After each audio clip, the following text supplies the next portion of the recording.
सिद्धेभ्यः ॐ नमः सिद्धेभ्यः ॐ नमः सिद्धेभ्यः। मंगलम भगवान वीरो मंगलम गौतमो गणी मंगलम कुंद कुंदार्यो जैन धर्मोस्तु मंगलम सर्वमंगल मांगल्यम सर्वकल्याणकारकम प्रधानम सर्वधर्माणां जैनम जयतु शासनम जैनम जयतु शासनम जैनम जयतु शासनम।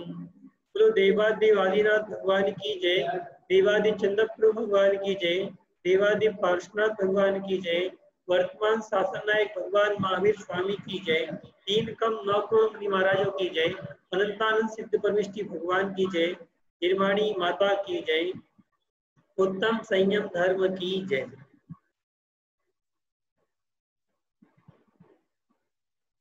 आज हम उत्तम संयम धर्म के बारे में जानकारी प्राप्त करेंगे। यदि हम ये सोचें कि 10 लक्षण के 2 पड़ाव हैं।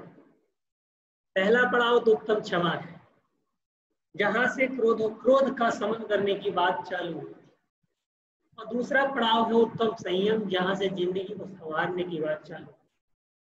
तो आज उत्तम संयम धर्म, जो कि 10 लक्षण का दूसरा पड़ाव हम कह सकते हैं, जहां अंतरंग की कसायों को नष्ट करने के लिए हमने उत्तम क्षमा, मार्दव, आर्दव, शौच, ये 4 कसायों को नष्ट करने के लिए 4 धर्म अपनाए थे। उत्तम संयम धर्म, जीवन में संयम कितना आवश्यक है, इस चीज को समझाने के लिए आचार्यों ने कहा यह जीवन बड़ा अनमोल है, ऐसे ही प्राप्त नहीं होता है। 2000 सागर के लिए निगोद से जीव निकलता है, उसको केवल 2000 सागर ही मिलते हैं। 2000 सागर के अंदर अंदर यदि वो अपना कल्याण करके मोक्ष चला गया तो चला गया, वरना उसको दोबारा निगोद जाना ही पड़ेगा। अब इस 2000 सागर में चारों योनियों में, चारों गतियों में वह भटकता है, 84 लाख योनियों में भटकता है। यदि इस समय भी यदि वो अपना कल्याण नहीं कर पाता, क्या पता हमारा अंतिम भाव 2000 सागर पूरे हो गए हों और अगला भाव में निगोद में बिताना पड़े, और निगोद से कब निकलेंगे कुछ कहा नहीं जा सकता। जिस प्रकार से चने के भाड़ बूझते हैं ना, एक आध चना भाग्य से उछल करके बाहर आ जाता है, उसी प्रकार से निगोद में पड़ा हुआ जीव कब निकलेगा कुछ नहीं कहा जा सकता। अपने भाग्य से एकाध निगोदिया जीव उछल करके बाहर आ जाए, अनंत पर्याय निकल जाती है निगोद में। एक सांस में 18 बार जन्म और मरण लेता है, अपनी एक सांस उसके 18 बार जन्म और मरण हो जाता है। इन सब गतियों को, इन सब भवों को और योनियों को बिता करके मनुष्य पर्याय की प्राप्ति की। और मनुष्य पर्याय में भी यदि हमने संयम को धारण नहीं किया तो हम मनुष्य पर्याय को व्यर्थ में खो देंगे। एक उदाहरण के तौर पे हम समझें कि 2 मित्र थे। देखना मनुष्य की क्या दुर्लभता है और इसकी सार्थकता क्या है। 2 मित्र थे, गुरुकुल में पढ़ रहे थे। एक राजा का बेटा था और एक गरीब का बेटा था। दोनों पढ़ रहे हैं, पूर्व भाव का संयोग था कि दोनों मित्र हो गए। जब गुरुकुल से पढ़ के निकले, उस राजकुमार ने अपने मित्र से कहा, यदि कोई जीवन में अभावग्रस्त हो, यदि कोई अभाव महसूस करते हो तो मेरे पास जरूर आ जाना। दोनों मित्र अपने अपने घर चले गए। अपने अपने घर जाने के बाद दोनों की शादियां हो गई। राजा का बेटा राजा बन गया और ये पुरोहित का काम करने वाला पुरोहित बन गया। बड़ा लाचार था, कुछ भी खाने को नहीं, कुछ भी नहीं। उसकी पत्नी को पता था कि मेरा पति राजा के साथ पढ़ा हुआ है और राजा को अपना मित्र मानता है, परंतु खुदगर्ज इतना है कि वह अपने मित्र से कुछ मांगना नहीं चाहता है। इससे भी खबर में पड़ा था ना प्रश्नोत्तर मालिका में कि दरिद्री कौन है, जो असंतोषी है, और जो सबसे लघु कौन है, जो मांगता है। मांगने वाला व्यक्ति, याचना करने वाला व्यक्ति सबसे छोटा है। तो उसकी ऐसी मान्यता थी कि मैं किसी से मांगूंगा नहीं, जो मेरे पुण्य में होगा मैं उस पुण्य के फलीभूत होकर के अपना जीवन गुजार लूंगा। परंतु पत्नी तो जानती थी कि नहीं, इसको प्रेरित करो, इसको बार बार कहो, कभी तो जाएगा। आखिरकार एक ऐसा दिन आया कि पति पत्नी के बार बार कहने पर वह राजा के पास गया कि मैं राजा से कुछ मांगू। राजा ने पूछा, क्यों आए हो, क्या बात है, मिलने आए हो? कहीं राजा के पास व्यक्ति कब आता है? यह तो कोई काम होगा तभी आएगा। कि बोलो क्या चाहिए? उसका मुझे धन दौलत चाहिए, क्योंकि मेरी पत्नी बार बार कह रही कि धन दौलत लेके आओ, मैं अपने बाल बच्चों की परवरिश कैसे करूंगा, मेरे पास धन दौलत चाहिए। तो राजा ने सबसे पहले कहा कि जाओ, जाकर के हीरे के कोठे में भेज दिया कि जाओ, ये हीरे का कोठा है, 1 घंटे का टाइम तुम्हारे पास, इसमें से जितने हीरे तुम उठा लो वो तुम्हारे। गया, जाने के बाद देखता है कि हीरे हीरे, हीरे से जड़ी हुई कुर्सी रखी हुई है, हीरे से जड़ा हुआ पलंग है। तो कहता है कि पता नहीं जीवन में कब हीरे के पलंग में सोने को मिलेगा, नहीं मिलेगा। जैसा कि अपने पास कोई चीज अपन को मिल जाए तो अपन उसका उपभोग कैसे करते हैं। एक ही रात में यदि कोई अपने पास बहुत बड़ा खजाना मिल जाए और अपन उसका उपभोग कैसे करेंगे? यदि अपना ना हो तो अपन उसको अच्छी तरह से उपभोग करेंगे। जैसे बचपन में जब हम लोग स्कूल में पढ़ा करते थे तो अपनी प्रश्न बैंक होती थी तो 2-4 दिन में एक बार पलट लेते थे। पर जब अपने पास नहीं होती थी और किसी स्टूडेंट से मांग के लाते, भाई 1 दिन के लिए दे दे, पढ़ करके दे देंगे, तो जो 1 दिन में 1-8 घंटे पलटते थे उसकी प्रश्न बैंक पूरे दिन पढ़ने बैठते थे। किसी को देना है वापस, तो जितना अधिक से अधिक पढ़ लो तो पढ़ लो। वैसे ही जिसके पास जो चीज नहीं होती है और वो किसी दूसरी की मिल जाए तो उसको अच्छी तरह से यूज करता है। उसकी भी आदत, जाकर सो गया, हीरे के पलंग में सोने का सुकून प्राप्त हो रहा था। आखिरकार उसने सोचा कि कुछ सामान तो उठा लूं। उसने सारी मेहनत करने के बाद हीरे के जो चीज उसको चाहिए था गेट के पास लाके रख लिया। गेट के पास लाकर रख लिया। जैसे ही दरवाजा खुलेगा 10 मिनट पहले सारे उठा के बाहर रख लिया। सब कुछ तैयारी करने के बाद जाके सो गया। सोने पर ऐसी नींद आई कि उठ नहीं पाया। दरबान आया, उठा के बाहर फेंक दिया। भाई तेरा कुछ नहीं है, तेरा कुछ नहीं है। ऐसे ही हमारी जिंदगी में सोने का सबसे बेहतरीन हीरे का कौन सा अवसर आता है? बचपन, जहां हमें करना कुछ नहीं होता है, ना माँ बाप का कोई हाथ बटाना काम करने के लिए। खाओ पियो खेलो और सो जाओ। पढ़ाई का अवसर आया तो पढ़ाई कर लो। घर का कोई काम नहीं करना, व्यापार में कोई हस्तक्षेप नहीं करना, कोई जिम्मेदारी अपनी नहीं, रिश्तेदारों के यहाँ जाने की कोई जबरदस्ती भी नहीं, कोई जिम्मेदारी अपनी है नहीं।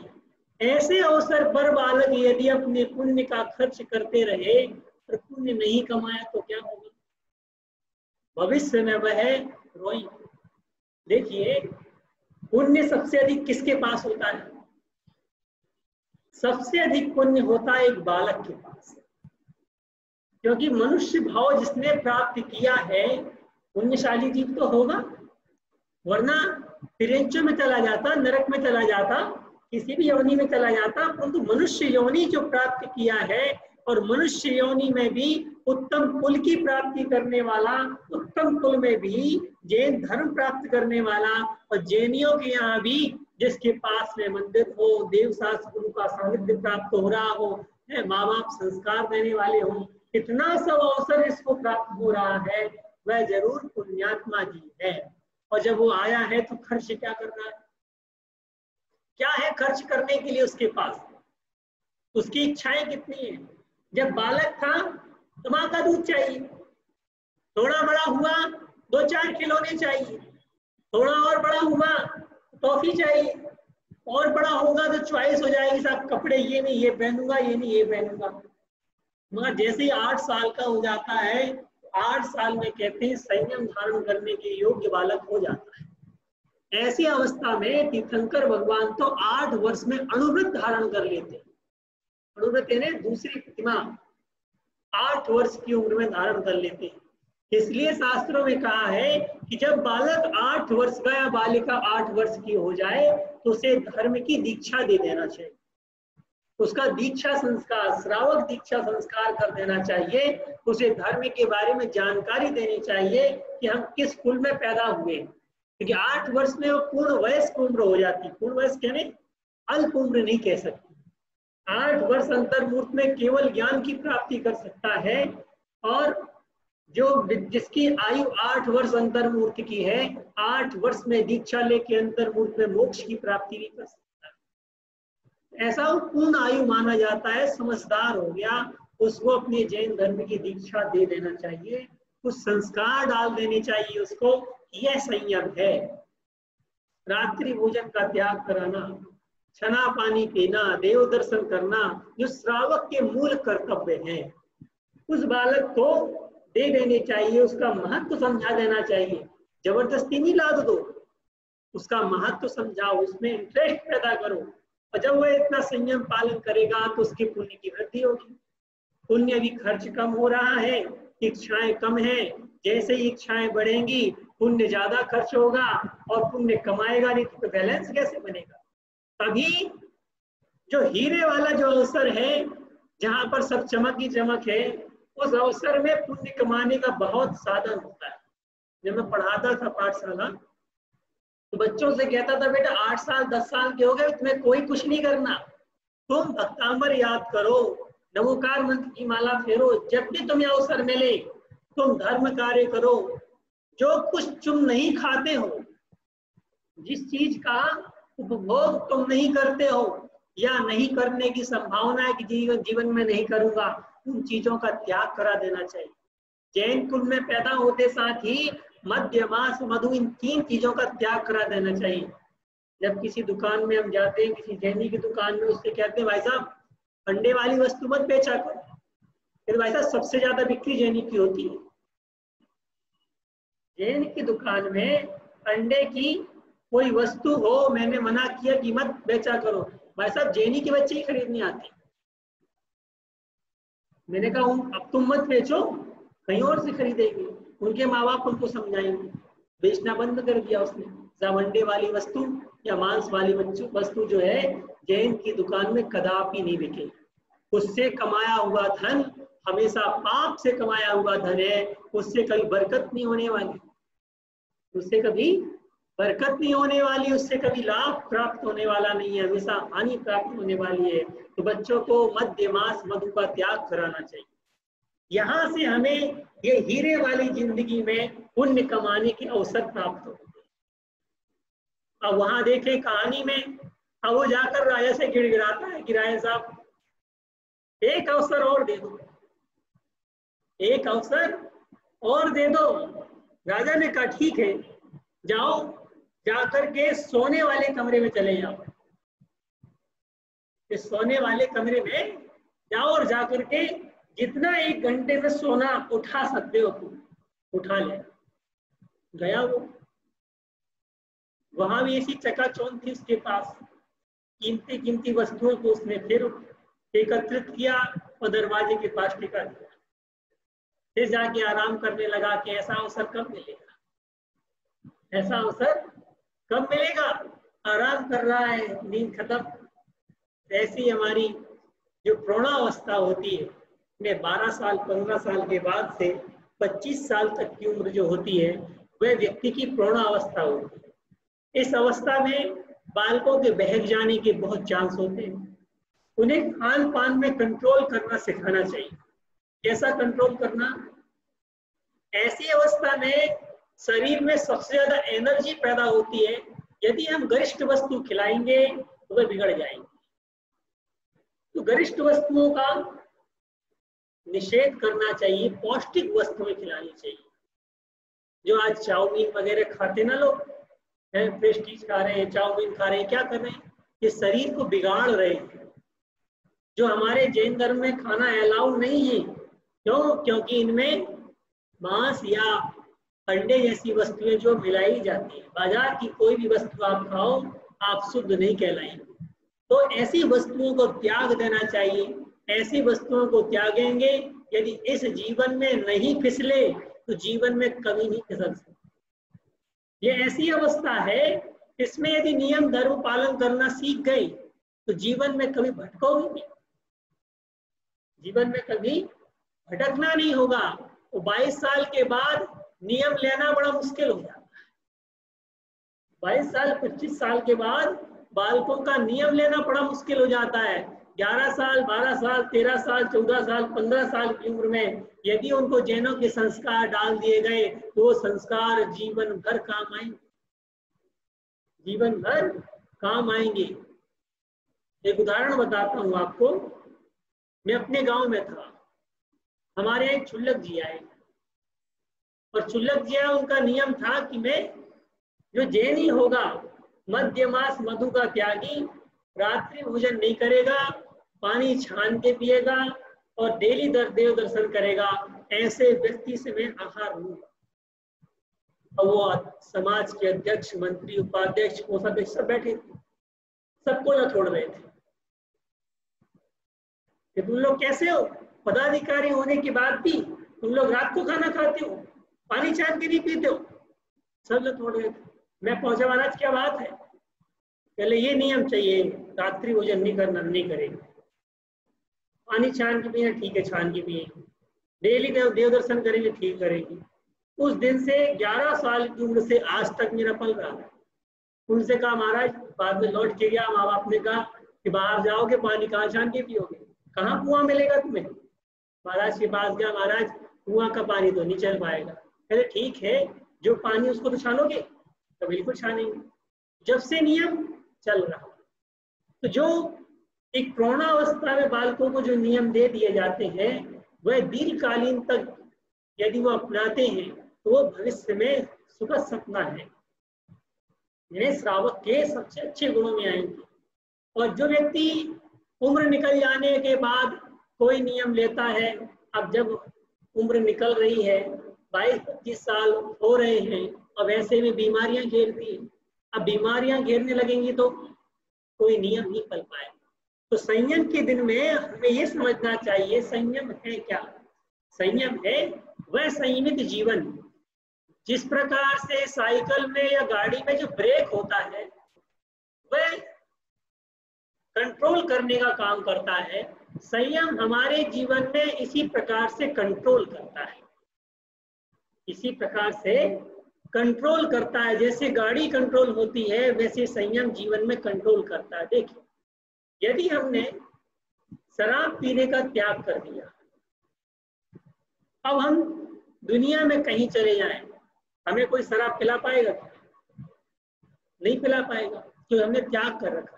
तो यदि हम शराब नहीं पीते और हमारा त्याग नहीं है, तो जितने लोग हैं, त्याग है क्या? नहीं है त्याग। पर एक पैक मार के देखो, फिर नहीं आए तो मत पीना। बस एक पीने के बाद एक पी ले, दूसरा पी ले, दूसरा पी ले, तीसरा पी ले। ऐसे कई परिवार हमने देखे हैं, छोटे छोटे बच्चे। देखिएगा, एक व्यक्ति था, उसको शराब पीने की आदत पड़ गई। जुए में पैसा जीता, दोस्तों ने छीन लिया पैसा। बीसलपुर डैम की बात है, बीसलपुर डैम के पास उस जैन परिवार का था, उसको मार दिया शराब में जहर मिलाकर, मर गया।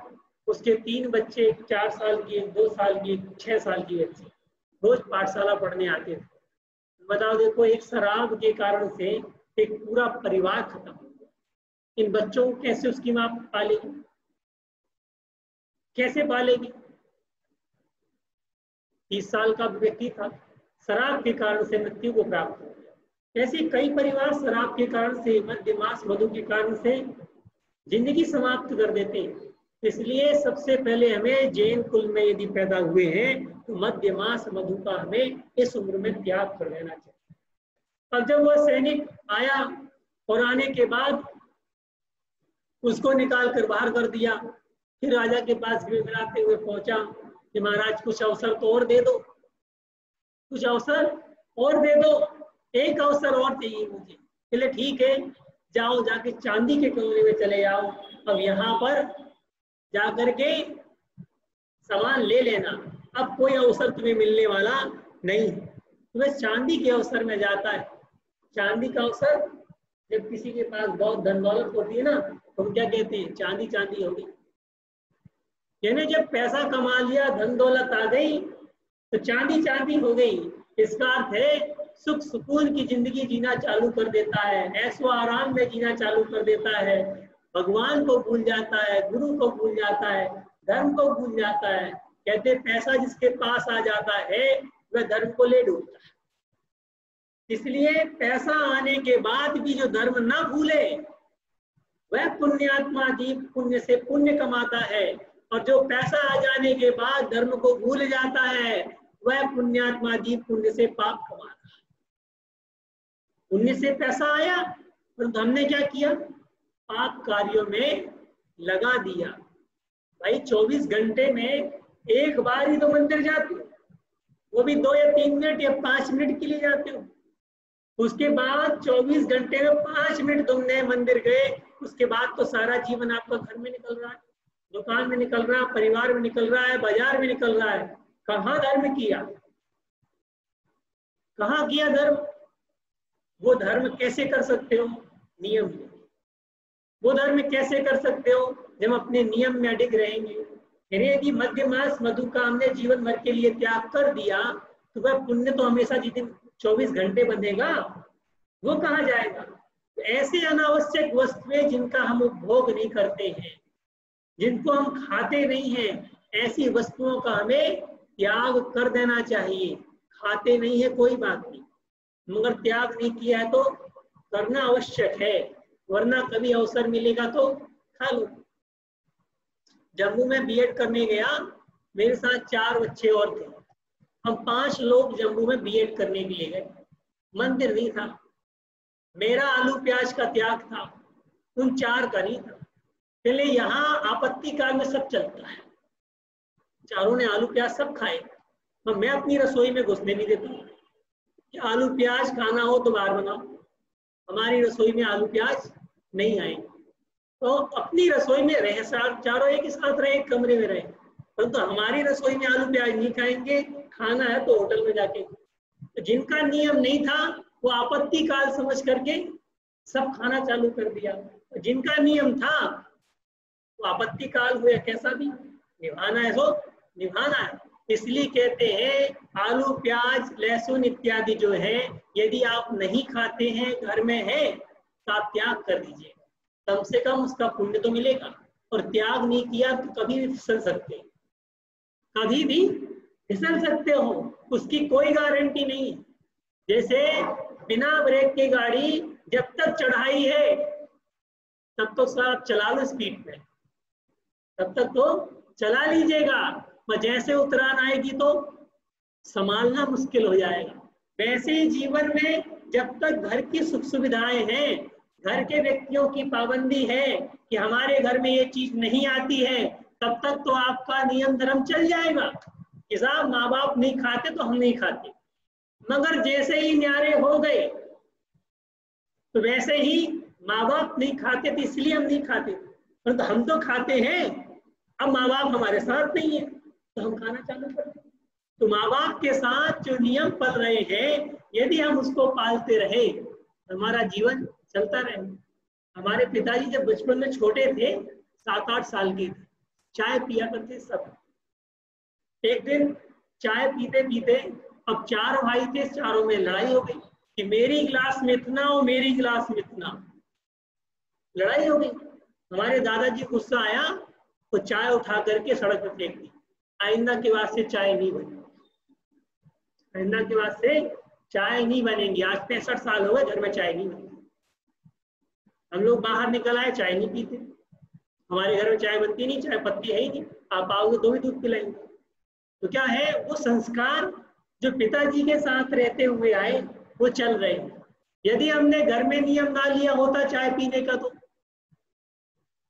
22 साल हो गए घर से बाहर निकले हुए, कहीं भी पी लेते। परंतु घर के संस्कार जो थे, घर का जो नियम था, यदि हम घर में रहते हुए भी वो नियम पालन कर रहे हैं और उस समय नियम से यदि हम बंध जाएं, तो हम संसार के किसी भी कोने में चले जाएं, हमारा नियम टूटने वाला नहीं है। तो ये परिवार के जो संस्कार होते हैं, जो नियमों में हम बंध जाते हैं, ये जीवन भर काम आते हैं। ये जीवन भर काम आते हैं। और जो मजबूरी में नियमों का पालन करते हैं, वह अवसर मिलने पर उनके नियम टूट जाते हैं। तो जब तक दिल से आप ये नहीं समझेंगे कि नियम हमने क्यों लिया है या इसका रीजन क्या है, 4-5 साल तो ऐसा लगता है ईसा महाराज ने कहा इसलिए ले लिया। और वो 4-5 साल के ऐसे अवसर होते हैं जब हमें अपने नियम का महत्व समझना होता है। क्या 4-5 साल नियम के ऐसे होते हैं जब हमें अपने नियम का महत्व समझना होता है कि मैंने ये नियम लिया है तो क्यों लिया है। यदि हमने उसका महत्व समझ लिया और हमारे घर में बैठ गई, अपने बात मन में बैठ गई, तो जीवन में कईयों को समझा दोगे और कईयों का त्याग करा दो। मगर नियम लेने के बाद भी उसके महत्व को हम नहीं समझ पाए। केवल गुरुमुख से कहा था कि इसका त्याग कर दो, हमने कर दिया। मगर जैसे गुरु का सानिध्य छूटा, अवसर मिले, हम वो नियम तोड़कर तुरंत उसको ग्रहण कर लेंगे। तो हम जो नियम लेते हैं उसकी महत्ता को हमें समझना चाहिए। यदि हम अपने बालकों को बताते हैं बेटा रात्रि भोजन मत करो, समझाओ उसको रात्रि भोजन क्यों नहीं करना चाहिए। यदि आप नहीं समझा पाए तो जब तक आप कह रहे हैं तब तक तो नहीं करेंगे, मगर जैसे ही बाहर अवसर मिलेगा कर लेंगे। तो आप समझाइए उसे रात्रि भोजन क्यों नहीं करना चाहिए।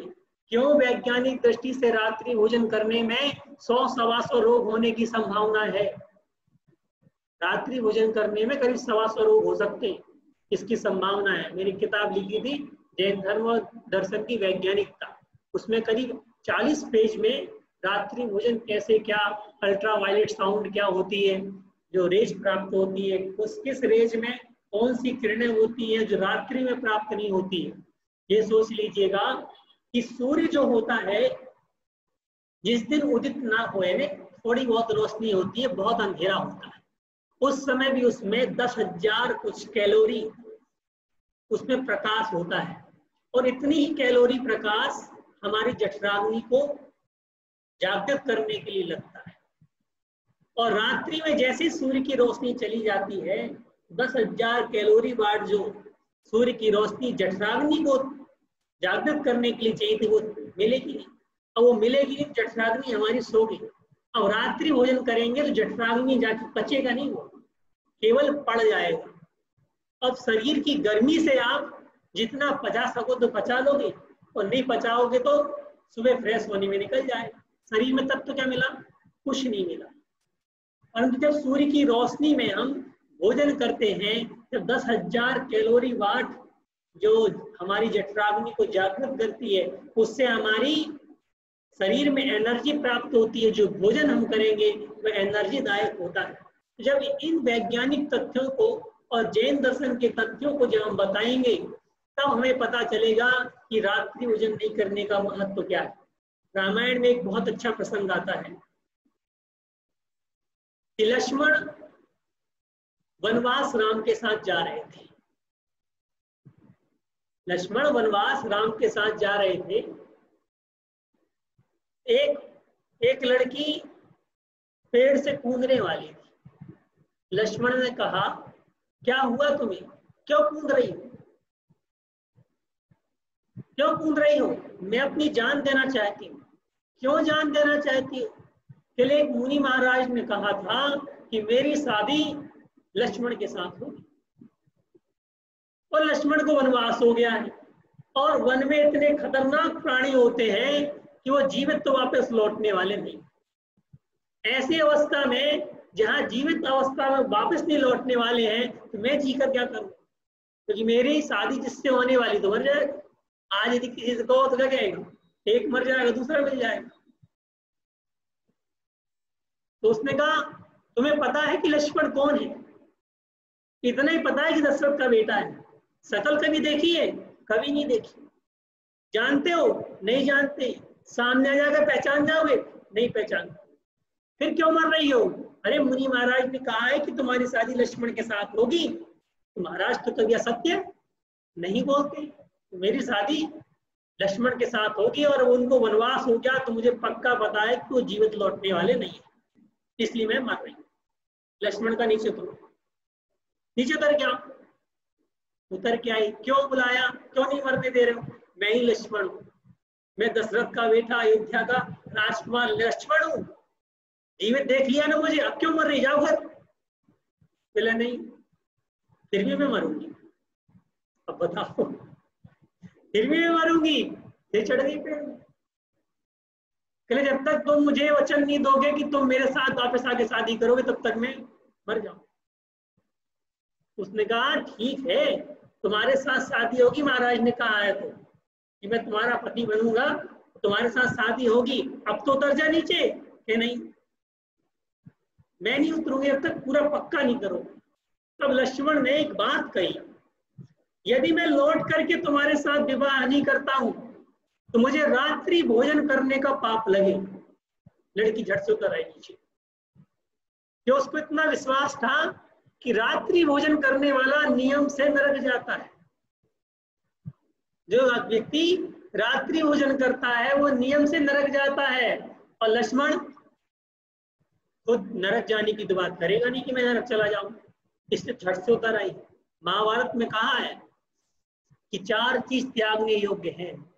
प्रथमम रात्रि भोजनम, पहला रात्रि भोजन नहीं करते। अपने यहाँ नहीं करे, महाभारत में वैदिकों के यहाँ पर 4 चीज का निषेध किया है। जो चत्वारि नरक द्वारम, 4 नरक के द्वार है। प्रथमम रात्रि भोजनम, द्वितीयम चा संधानम, यानी अचार मुरब्बा खाना। 2 और याद नहीं। तो रात्रि भोजन जो करना है और संधान यानी अचार खाना, जो कई सालों का, यानी एक अपन डालते ना सरसों और तेल और नमक, इन तीनों से मिलकर के जीवों की उत्पत्ति होती है। जितना पुराना आचार होता जाता है उतने जीवों की उत्पत्ति अधिक होती जाती है और उन जीवों का स्वाद आता है। अचार तो सड़ गया, जो आम डाला था वो सड़ गया, वो खाने लायक नहीं है। वो क्या खा रहे हो? क्या खा रहे हो? जीवों को खा रहे हैं, साक्षात जीवों को खा रहे हैं। यदि इतने जीव साक्षात दिख जाए ना तो आप अपनी थाली में बैठ नहीं सकते खाना खाने के। इतने जीव होते हैं, अनंत जीव होते हैं उस आचार में। कहते हैं कि ऐसे भोजन को नहीं करना चाहिए, ये नरक के द्वार हैं। तो जैसे ही उसने रात्रि भोजन के बारे में बात करी कि मैं रात्रि भोजन करने का मुझे पाप लगे, वो लड़की तुरंत उतर के नीचे आ गई। जो उसको विश्वास था कि रात्रि भोजन करने से नरक जाते हैं और मेरा पति नरक जाने के लिए ये नहीं कहेगा मैं नरक जाऊंगा। कोई आदमी कहेगा मैं शपथ लेता हूं नरक जाऊंगा? कोई नहीं कहेगा। यानी वो बाद में आकर के लक्ष्मण ने उसके साथ शादी की, उसके साथ शादी की।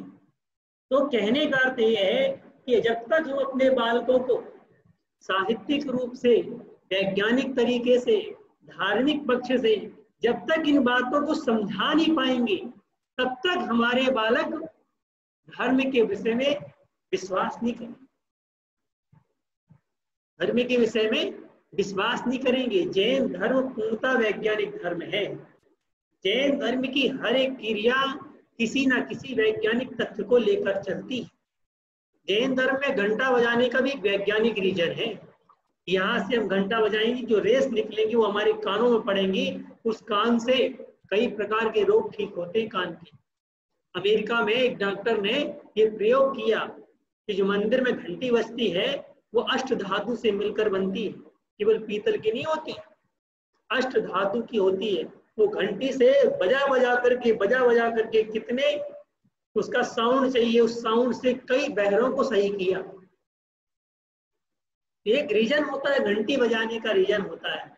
मंदिर में पैर पड़ने का भी रीजन है कि हमने मंदिर की देहरी में छुआ, तो क्या रीजन है? मान गलित हो जाए, मैं भगवान के पास आकर के एक श्रावक के रूप में, एक भक्त के रूप में आ रहा हूँ, किसी सेठ के रूप में या राजा के रूप में नहीं आ रहा हूँ। इसलिए पहले देहरी में स्पर्श करके मान गलित करने के लिए आ रहे हैं। 3 प्रदक्षिणा देने का भी एक रीजन है, अष्टद्रव्य चढ़ाने का भी एक रीजन है, हर चीज का एक रीजन है।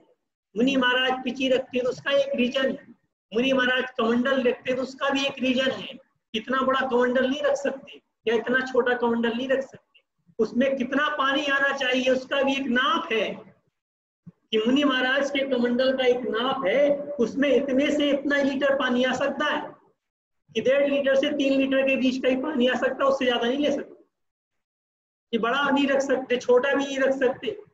एक उसका एक रीजन है कितना मुनि महाराज पानी व्यय कर सकते हैं। एक कमंडल से पूरे शरीर की शुद्धि कर लेंगे। देखिए, एक कमंडल से पूरे शरीर की शुद्धि कर लेंगे मुनि महाराज, दूसरा कमंडल पानी उनको नहीं चाहिए। आप बताइए, घर में एक बार सोच जाते हैं तो कितना पानी व्यर्थ करते हैं, एक बार बाथरूम जाते हैं तो कितना पानी चाहिए बताइए। और मुनि महाराज 24 घंटे में 5 से 7 कमंडल पानी ले पाते हैं, एक बाल्टी पानी भी पूरा नहीं होता, एक बाल्टी पानी भी पूरा नहीं होता। तो हर चीज का एक रीजन है।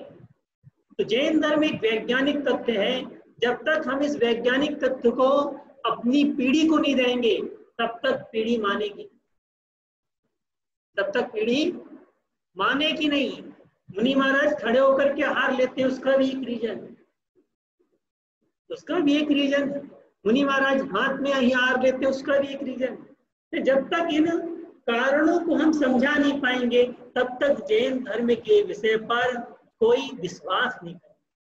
तो कहने का अर्थ है, यदि संयम की हम बात करते हैं, हम जिस चीज को पालन कराना चाहते हैं उसके महत्व को जब तक हम नहीं समझा पाएंगे तब तक वह, यदि किसी दबाव में आकर के बालक नियम ले लेंगे तो दबाव छूटने के बाद नियम टूट जाएंगे। इसलिए मन में बैठाल दो कि यह ऐसी चीज है, तब जाकर के वह नियमों का सही ढंग से पालन कर सकते हैं। ऐसी कौन सी अवस्था है ये? प्रौढ़ावस्था। और तीसरी अवस्था अपन ने बताई चांदी वाली अवस्था। चांदी वाली अवस्था ऐसी अवस्था है जहां पर पैसा आ जाए तो धर्म भूल जाते हैं, और जिसके पास पैसा है और धर्म याद है तो वह पुण्य से पुण्य कमाता है। तो वह भी जो गरीब था, ब्राह्मण था, वह भी सारे धन दौलत इत्यादि समेट करके ऐशो आराम की जिंदगी में लग गया। चांदी का कमरा देखा और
2 बार बंद हो गया ना भाई साहब अपने आप। तो जीभ क्या मांगती है बताइए? कुछ मांगती है जीभ? अरे भोजन की थाली में बैठे हो, जितना चाहे उतना खा सकते हो, भक्ष्य भी खा सकते हो, अभक्ष्य भी खा सकते हो, आपके ऊपर निर्भर है ना। परंतु हमारी इच्छा है, हमारा संयम है कि हमें भक्ष्य खाना है या अभक्ष्य खाना है। किस पे नियंत्रण है? अपने मन पर जब तक कंट्रोल नहीं करोगे, रात्रि भोजन का त्याग हमने कर दिया और मन पर कंट्रोल नहीं है, तो रात्रि में किसी की थाली लगी तो मन मचल जाएगा। ऐसे कई लोगों को देखा है। भाई साहब मैं रात में नहीं खाता हूं, मेरे लिए कल के लिए बचा के रखना। अरे भाई रात को खाता ही तो कल की चिंता किस लिए है? इन्हें रात में इच्छा तो जागृत हो गई ना कि साहब रात में मैं नहीं खाता हूं, तो रात का बना हुआ भोजन मैं कल के लिए सुरक्षित रख रहा हूं। रात भर मेरी लालसा लगी रही कि कल खाना है, कल खाना है, कल खाना है। कब होगा? जब मन में कंट्रोल नहीं होगा तो बाह्य वस्तु देख करके मन विचलित हो जाए। तो मन में सबसे पहले कंट्रोल रखना बहुत आवश्यक है। यदि मन में कंट्रोल रख लिया तो जीवन में जो भी त्याग करेंगे उन सब त्यागों पर हम सफल हो सकते हैं, उन संयम पर हम सफल हो सकते हैं। इस प्रकार से अपन देख रहे हैं कि संयम धारण करना कितना आवश्यक है इस जीवन की। चक्रवर्ती तक संयम धारण करते हैं, बड़े बड़े राजा संयम धारण करते हैं। जैन दर्शन का एक सिद्धांत है, जो जितने ऊंचे पद में पहुंच जाए और बिना संयम के मर गया नरक गया, बिना संयम के मर गया नरक गया। प्रधानमंत्री बन जाओ, इसलिए तो 60 साल की उम्र रखी भाई साहब, 60 साल की उम्र या अंतिम जब भी अपने को घड़ी मिले ऐसा एक नियम बना लेना चाहिए। देखो मरने वाले को पता तो हो जाता है एक आध घंटे पहले कि मैं मर रहा हूँ। अब ऐसे में वह डॉक्टर भी कह देता है देख करके कितनी पल्स चल रही है, 20 की, 25 की, 10 की, 5 की, कोई बता देता है सब कितने घंटे जिएंगे। तो ऐसी अवस्था आ जाए तो कोई मिले या ना मिले सबसे पहले परिग्रह का त्याग करना चाहिए। इसका सबसे पहले परिग्रह का त्याग करो। इससे क्या होगा? जो आचार्य उमा स्वामी महाराज नत्वार सूत्र में कहा कि परिग्रह आरंभ और परिग्रह से नरक आयु का बंध होता है। बहवारम परिग्रह तो कम से कम नरक गति से तो बचेंगे। और जिसकी नरक गति पहले से बन गई होगी, नरक आयु जिसकी बन गई होगी, ऐसे भाव उसके होंगे। सबसे पहले पद का परिग्रह का त्याग करो कि मैं इस अवस्था में मेरा कुछ नहीं। इस अवस्था में जब तक मैं हॉस्पिटल में हूं तब तक, जब तक मैं स्वस्थ नहीं होके बाहर निकलता हूं तब तक मेरे सारे परिग्रह का त्याग है, मेरे सारे परिग्रह का त्याग है। ऐसा नियम करके हम यदि मरण को प्राप्त होते हैं तो कम से कम नरक गति तो नहीं बने। और फिर जो नियम धर्म चल रहे हैं उनको भी एक संयमित करना चाहिए। चारों प्रकार के आहार का त्याग करना चाहिए कि जब अंतिम समय है मेरा, अब भोजन पानी कुछ करना नहीं, चारों प्रकार के आहार का त्याग। ऐसा ही एक हैदराबाद का डॉक्टर था, उसके यहाँ पर एक जैनी भर्ती हुआ, उसको कैंसर था, 3rd स्टेज में पहुंच गया था। डॉक्टर ने कह दिया सिर्फ 3 दिन जीना है, अपने परिवार वालों को बुला लो, जिससे मिलना हो मिल लो, 3 दिन के अलावा 4था दिन तुम्हारे पास नहीं है। कैंसर के कीटाणु इतने बढ़ गए हैं कि अब तुम्हारी जान जाना नियत है, निश्चित है। उसने कहा डॉक्टर साहब पक्का बताओ 3 दिन ही है ना? हाँ भाई तुम्हारी ये नस देख कर तो लग रहा 3 दिन है बस। क्या ठीक है, बेड को अलग कर दो, मेरी सारी नलियां निकाल दो, 3 ही दिन तो जीना है। सारी नलियां उसने निकाल दी, बेड को अलग कर दिया, नीचे लेट गया, चारों प्रकार के आहार का त्याग कर, और 3 दिन उसने उपवास किया कि मैं कुछ भी नहीं खाऊंगा ना पीऊंगा, 3 दिन जीना है, 3 दिन सब चीज का त्याग। और उसने नियम ले लिया कि जब तक मेरा जीवन है, जब तक मैं स्वस्थ नहीं हो जाता हूँ तब तक के लिए मेरे चारों प्रकार के आहार का त्याग है। आप आश्चर्य मानेंगे कि 3 दिन के बाद डॉक्टर उसे चेक करने आए, भाई साहब जी कैसे रहा है तुझ? 3 दिन के 7 दिन में एक बार भी उपवास या व्रत करता है तो वह शरीर से बिल्कुल फिट होगा। मगर जो कभी व्रत उपवास करता ही नहीं, ऐसा व्यक्ति बीमार पड़ेगा ही पड़ेगा। इन्हें संयम की कितनी आवश्यकता है स्वास्थ्य लाभ के लिए, ये बताना चाहता हूँ कि बड़े से बड़ा कैंसर इत्यादि रोग भी उपवास और अनशन से नष्ट हो जाते हैं। आपको गैस्ट्रिक है, गैस बनती है, क्यों बनती है साहब? पेट में कीड़े हैं या पेट में कचरा जमा हुआ है, गैस बन रही है, कचरा साफ करो।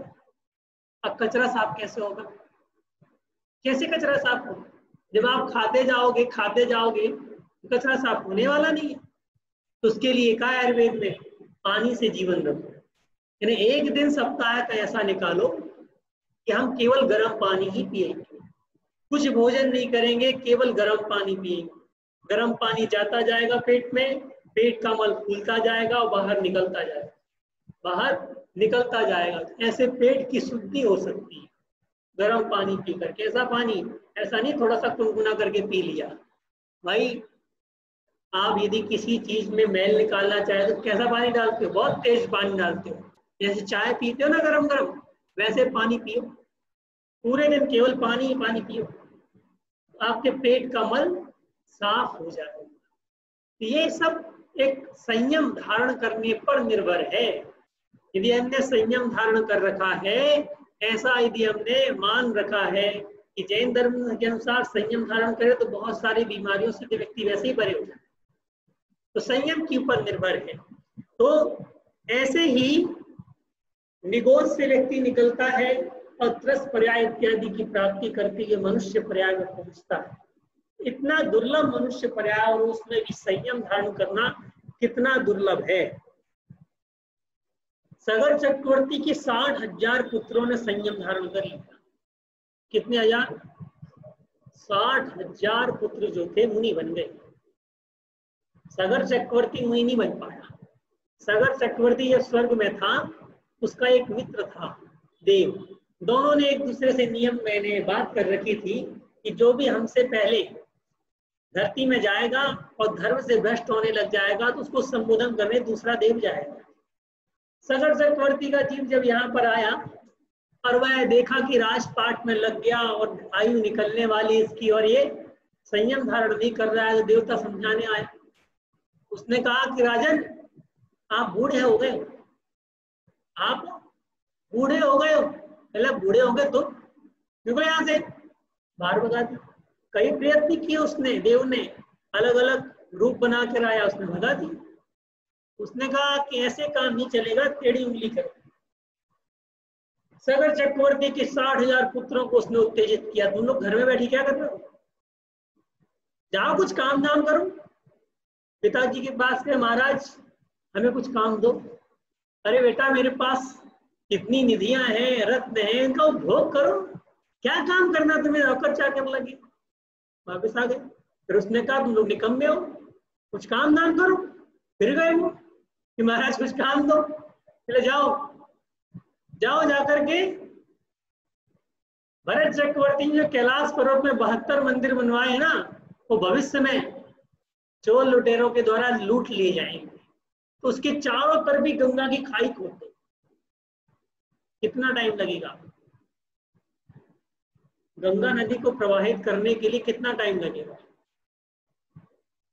अंतर्मूर्त कांकड़ी नाम का रत्न लेके गया, आदेश दिया कि खाई खुद जाए, खाई खुद गई, गंगा नदी आ गई। उस देव को अवसर मिल गया और उसने उन सबको मूर्छित कर दिया। और मूर्छित करने के बाद वृद्ध का वेश बना के गया, महाराज मैं तो लुट गया, मुझे मरना है। क्या हो गया भाई? मेरा एक लौता बेटा था, जवान था, वो मरण को प्राप्त हो गया, अब तो मेरा घर में मन लगता नहीं है, अब तो मैं भी मरना चाहता हूँ, आपसे आज्ञा मांगने आया। राजा ने कहा अरे बेटा मर गया है, तुम क्यों मर रहे हो? दीक्षा ले लो, मुनि बन जाओ, आत्म कल्याण करो। अरे महाराज मेरा एक बेटा मरा, तो आप कहते हो मुनि बन जाओ, आत्म कल्याण करो, आपके 60,000 मर गए, आप क्यों नहीं दीक्षा ले लेते? आपके 60,000 पुत्र मर गए, दीक्षा क्यों नहीं लेते? राजा को जैसे ही पता चला कि मेरे 60,000 पुत्र मर गए, देखने भी नहीं गए कहाँ मरे, तुरंत मुनि बन गया। बाद में उस देव ने आकर उनकी मूर्छा खत्म की और उनको कहा जाओ घर जाओ। तो पिताजी कहाँ है? पिताजी तुम्हारी मृत्यु का समाचार सुन के मुनि बन गए। तो हम लोग क्यों घर में रुके? हम भी मुनि बन गए, वो भी मुनि बन गए और सबके सब मोक्ष चले गए। देखो संयम का इतना महत्व है कि मोक्ष की प्राप्ति होती है। तो संयम के 4 सूत्र हैं, संयम के 4 सूत्र हैं। यदि संयम को हमने धारण किया है और हम भटकना नहीं चाहते हैं तो हम क्या करें? तो उसके लिए एक उदाहरण कहते हैं कि एक माता का एक जवान पुत्र दीक्षा लेने के लिए जा रहा था। दीक्षा लेने के लिए जा रहा था तो माता से आशीर्वाद लेने के लिए गया कि माँ मुझे आशीर्वाद दे दो, मैं दीक्षा लेने जा रही हूँ। कि जा बेटा दीक्षा ले ले, मैं मेरी 4 बातें याद रखिए। पहला, अपने घर को कभी मत भूलना। तो बड़ा दिक्कत है, मैं घर छोड़ के तो जा रहा हूँ, वो कह रहे हो घर को कभी मत भूलना, ऐसे कैसे? माँ मुझे समझ में नहीं आई। चले दूसरा, घर को भूल जाए तो पड़ोसी को मत भूलना, ये तो और संसार में डालने वाली बात। तीसरा, बहुत अधिक भूख लगे तो खाना खाना। और चौथा, बहुत अधिक तेज नींद आ रही हो तो सोना। तो माँ 4 बातें सुन ली, 2 तो सही है कि जब बहुत तेज भूख लगे तब खाना खाओगे तो कौन सी सूखी रोटी है जिसमें घी लगा है कोई पता नहीं चलेगा। श्रावक के यहाँ भोजन करने जाओगे, बहुत तेज भूख लगी है तो श्रावक जो भी डालेगा शोधन किया और अंदर, अब गर्म है कि ठंडी है क्या पता। और यदि मन मुताबिक कि साहब ये बनना चाहिए वो बनना चाहिए, भूख नहीं लगी है तो 4 नखरे होंगे कि आज सब्जी में नमक कम है, नहीं आज तो बड़ी तीखी हो गई है। आप स्वयं देखें जब बहुत तेज भूख लगती है तो नमक का पता चलता है क्या? नहीं चलता। टोडरमल जी 6 महीने तक मोक्ष मार्ग प्रकाशक लिख रहे थे, माता ने 6 महीने तक नमक डाल के नहीं दिया, उनको बस धुनी लगी थी उस अध्याय में क्या लिखना है, बस खाते जा रहे हैं, वो सोचते जा रहे हैं। 6 महीने बाद जब मोक्ष मार्ग प्रकाशक का एक अध्याय खत्म हुआ तो क्या कुछ रेस्ट चाहिए, तो बाहर निकल के आए तो कहा माँ भोजन। अच्छा बेटा भूख लगी, भोजन भरोसा, रोज की तरह खाना खाया। माँ क्या कर रही हो, नमक तक डाल के नहीं दिया? अरे बेटा आज पहली बार सीना दे रही हूँ, 6 महीने से नमक नहीं डाला, 6 महीने से नमक नहीं डाला जिसको तुम खा रहे हो, आज तुम्हें पहली बार पता चल रहा है। उसने कहा सही बात है, हाँ तुम्हें मन लगा हुआ है सांस लिखने। तो जब बहुत तेज भूख लगती है या किसी और कार्य में मन लगता है तब भोजन की सुध नहीं रहती कि क्या डाला क्या नहीं डाला। तो जब बहुत तेज नींद आती है तो एक ही झपकी में नींद आ जाती है। और यदि आप सोचो कि साहब लेट गए नींद आएगी आएगी आएगी, तो संसार की बहुत सारी बातें दिमाग में घूमती रहती हैं कि यार उधर जाना है, यहाँ जाना है, वहां जाना है। पाप की कितनी क्रियाएं होती है ना, वो सारी नींद में लेटे लेटे याद आती रहती है। इसलिए काम करो, मेहनत करो, अपने शरीर को थकाओ, जब थक जाओगे तो स्वतः नींद आएगी, तब सो जाओ। एक करवट में सुबह हो जाए। तो 2 बात तो माँ की समझ में आ गई, परंतु माँ ये 2 बातें मुझे समझ में नहीं आई कि अपने घर को कभी मत भूलना और अपने पड़ोसी को मत भूलना। ये क्या है कि बेटा घर आत्मा है, अपने घर को मत भूलना, अपनी आत्मा को कभी मत भूलना कि आत्मा मुनि इसलिए बनी है आत्म कल्याण करने के लिए, यश प्राप्ति करने के लिए या धन दौलत लूटने के लिए मुनि नहीं बने। मुनि किस लिए बने हैं? आत्म कल्याण करने के लिए मुनि बने हैं। इस बात को कभी मत भूलना। यदि कभी भूल जाओ तो अपने देव शास्त्र गुरु जो अपने पड़ोसी हैं उनकी याद रखना। यदि कभी भूल जाओ, आत्मा से बाहर निकलने लग जाओ, तब शास्त्रों का अवलंबन लेना, तब गुरु के चरणों में बैठना, तब देव के पास जाना कि इनका अवलंबन लें। यदि इन दोनों से रास्ता भूल गए तो घर लौट के मत आओ, क्योंकि हम अपने घर से बेटे की विदाई मुनि के लिए कर रहे हैं, भ्रष्ट मुनि के लिए नहीं कर रहे हैं। यदि घर से निकल जाओ तो घर दोबारा मत आना। यदि घर की याद आए कि मेरी माँ कैसी है तो दोबारा मत आना, मैं जी लूंगी, मुझे और भ्रष्ट मुनि जैसा बेटा नहीं चाहिए। मैं अपने बेटे को सदाचारी, अपने बेटे को चरित्रवान चाहिए, जिसके लिए तू जा रहा है। इसके लिए मेरा तेरा आशीर्वाद। ये 4 चीजें हैं। यदि हम नियम धर्म पालन करते हैं तो हम सोचें कि हमने जो नियम लिया है उसका हमें पालन करना है। यदि पालन करने में कोई कठिनाई उत्पन्न हो रही है तो गुरु के पास जाओ, अपने से ज्यादा अनुभवी व्यक्ति के पास जाओ, जिन नियमों को जानता हो, जो देता हो। यदि कहीं दोष लग जाए उसका प्रायश्चित करके उसका शुद्धिकरण करना चाहिए, तब जाके अपने नियमों को सही रख सकते हैं। इस प्रकार से संयम यदि हमारे जीवन में आएगा तभी हमारा कल्याण हो सकता है। कहते हैं जिस बिना नहीं जिन राज सृजे, तू रुल्यो जगदीश में। इस संयम के बिना कोई भी मुनिराज मोक्ष की प्राप्ति नहीं कर सकते। मेरे तीर्थंकर को भी मोक्ष जाने के लिए संयम धारण करना जरूरी है। यदि वह संयम धारण नहीं करेंगे उनको मोक्ष की प्राप्ति नहीं हो सकती। तो मोक्ष का यदि रास्ता है तो संयम से ही गुजरता है, हम माने या ना माने। देखो, हम ये माने कि आप संयमी नहीं है, पंचम काल के लास्ट तक संयमी होंगे, उनके बिना पंचम काल अधूरा है। छठा काल आ जाएगा, संयम खत्म हो जाएगा तो छठा काल आ जाएगा। कोई पालन नहीं कर पा रहा है तो उसकी अलग जाने, मगर जो पालन कर रहा है कम से कम उसको तो सम्मान हमें देना चाहिए, उसके पास जाना चाहिए। संयम पंचम काल के लास्ट तक है। हमारी औकात संयम धारण करने की नहीं है, ये मत सोचें कि संयम नहीं।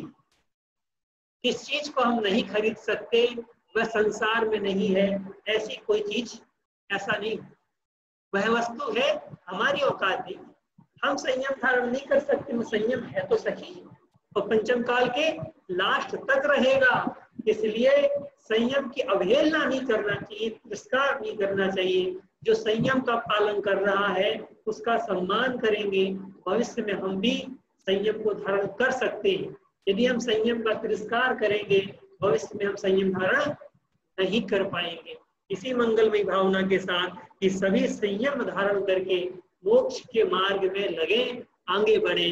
सभी को जय श्री जिनवाणी माता की जय।